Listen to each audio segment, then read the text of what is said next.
clutchpoints.com.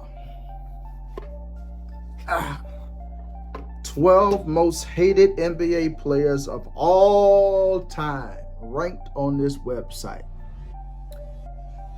And guess who's number one? He jumped out of the mezzanine to dunk this ball. He has not been able to get in the lane. LeBron James. Oh And they're my. standing here in Miami. Guys and wham and jam.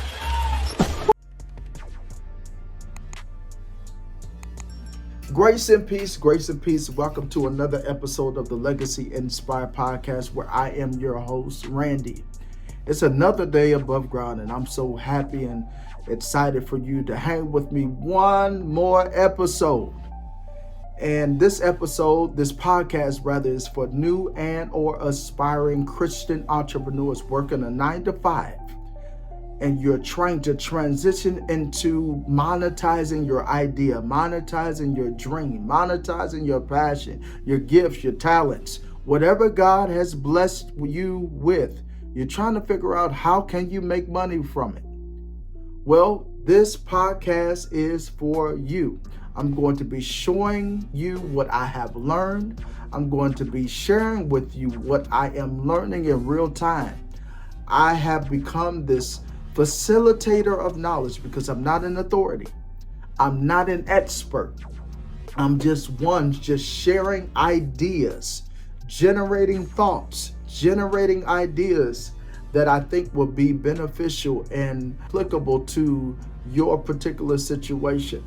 And so without further ado, I want to get into this episode real quick. I want to dive in and I want to share some things that I pulled from this video.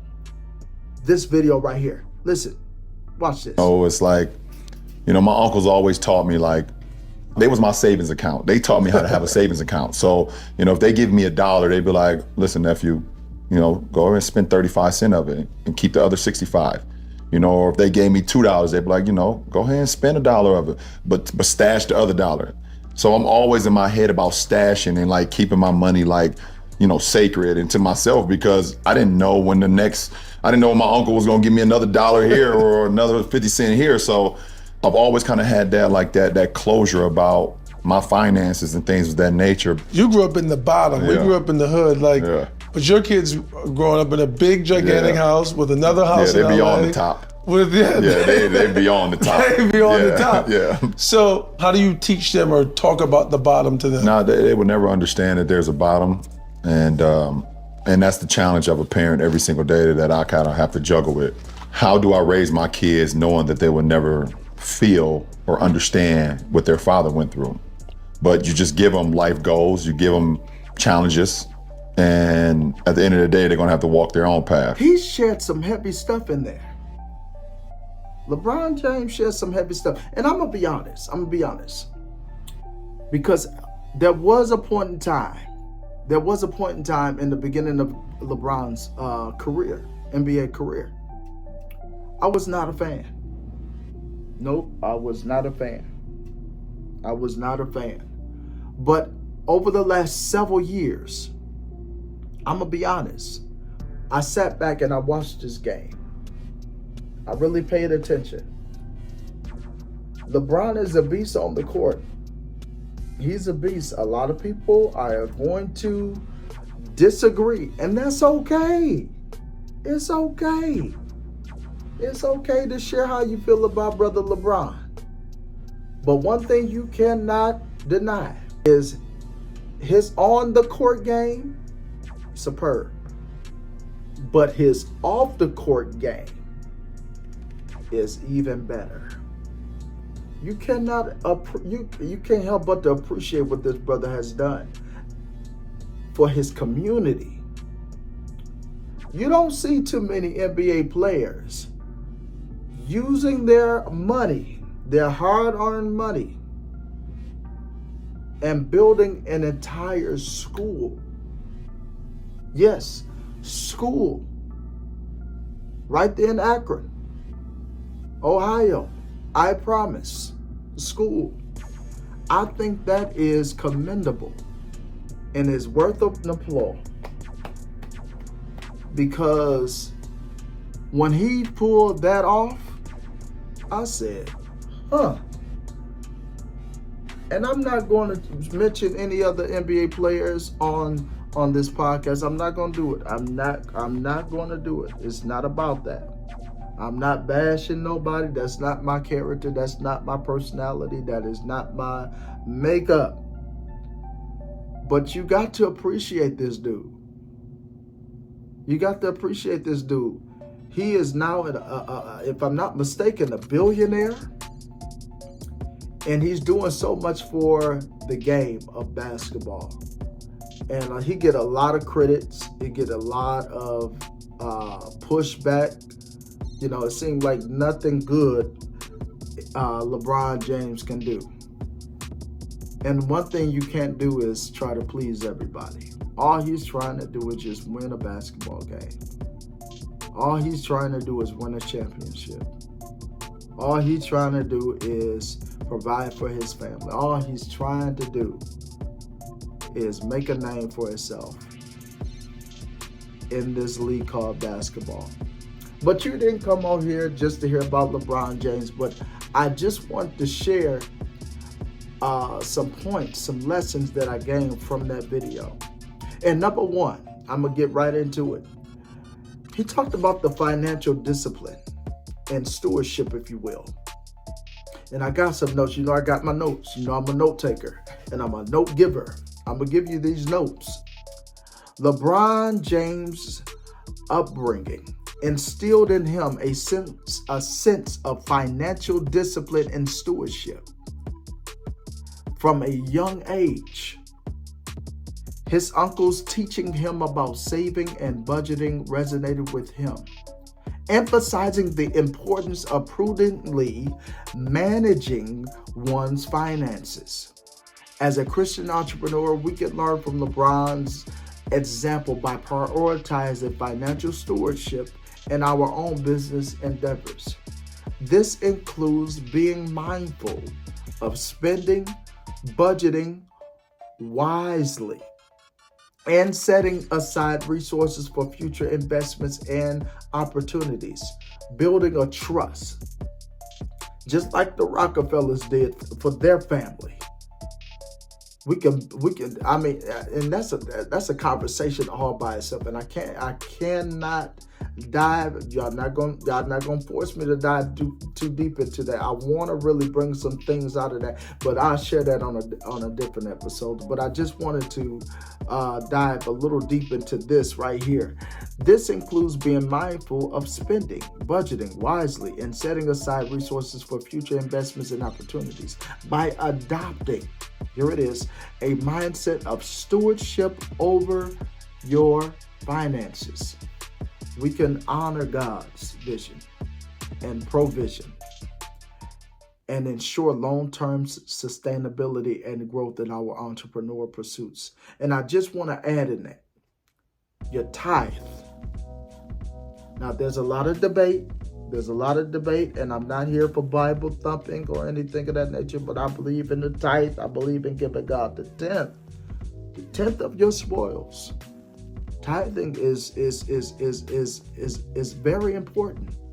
I believe tithing in my personal life has been a centerpiece for my success, the things that I've been able to experience on a greater level, the things that has been able to unfold in my own life, doors that have been opened in my life and for my family's life.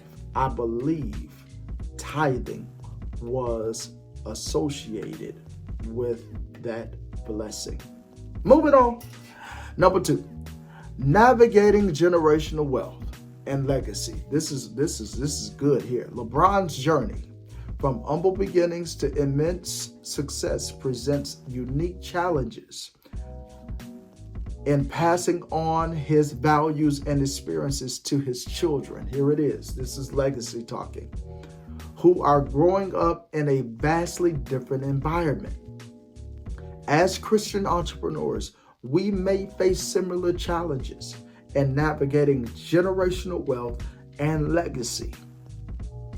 It's essential to instill in our children a sense of gratitude, humility, and responsibility, regardless of their upbringing.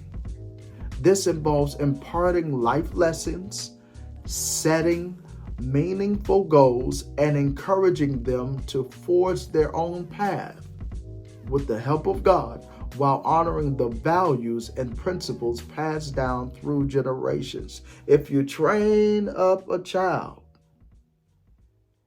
in the fear of God, if you train them up in the way that they should go, when they get old, as scripture, they shall not depart from it. I got to move on by prioritizing character development and spiritual growth alongside material success.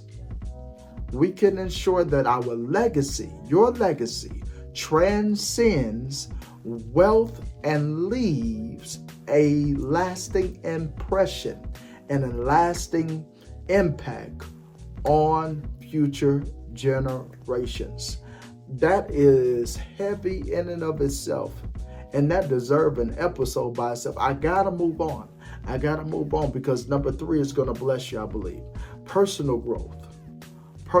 This is what I've gained from that video with LeBron James. LeBron's journey from the bottom to the top illustrates the importance of personal growth and adaptability in entrepreneurship.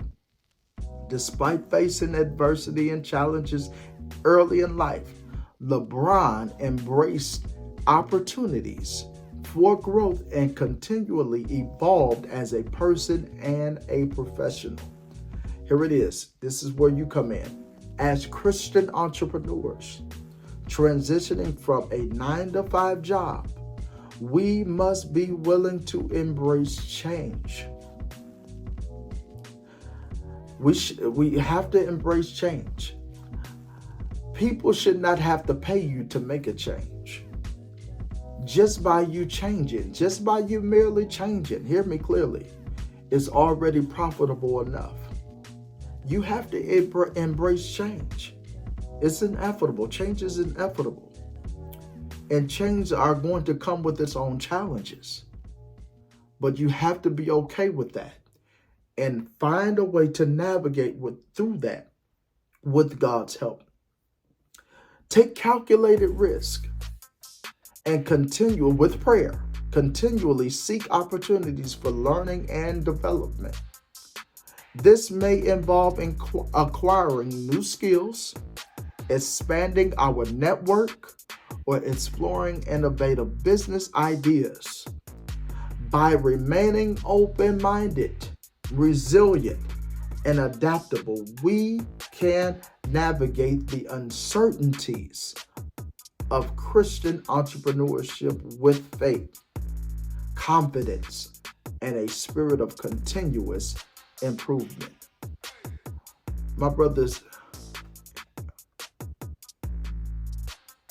listen, it is important for us to have a spirit of stick-to-itness and a ability to persevere despite the challenges. We can learn a lot from LeBron James. We can, especially from a Christian perspective. You can learn a lot from LeBron James and what he has accomplished over the years and continue to accomplish, even through the lineage of his children. I have not seen LeBron James step out on his marriage. We can learn a lot from that. I have not seen him disown his children. We can see a lot. We can see some good in that. I have not seen him embezzle money and spend all of his money, use up all of his money. He's a billionaire. Last time I checked, he's a billionaire, and he's doing so much for the community. We can see that clearly. Now, a lot of people may hate his game, and I was one of them. I admit, I was one of them. But I learned to appreciate his game, and what he has offered to the NBA. A lot of people try to have this, is he the GOAT? And compare him to Mike and all of those different type of things. All of that is irrelevant. All of that is irrelevant. The proof is in the pudding. Is it? The proof is in the pudding. I think that's the way it goes. Listen, this is another episode of the Legacy Inspired Podcast where I am your host. And I thank you for being my guest. Listen, I'll see you on the next episode. Grace and peace.